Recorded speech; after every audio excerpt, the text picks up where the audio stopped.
Deliverables? Deliverables. So, ang kasama sa unit may for induction cooktop, range hood, cabinets, and built-in oven. May provision din to sa refrigerator and then granite top sink yung ginamit and may retractable faucet and kumpleto na halos yung kitchen natin.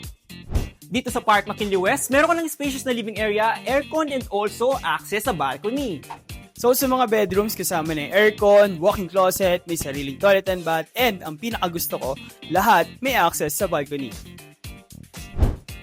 And here in toilet, meron ka ng complete sanitary fixtures. Meron tayong sink, meron tayong toilet bowl, and also glass enclosure, and pati na rin rain shower. Bonus, may kasama tong maid's room at sariling toilet and bath. Smart home equipped na rin ang unit. So if you are interested, I'm Mark, I'm Ben, Inquire now!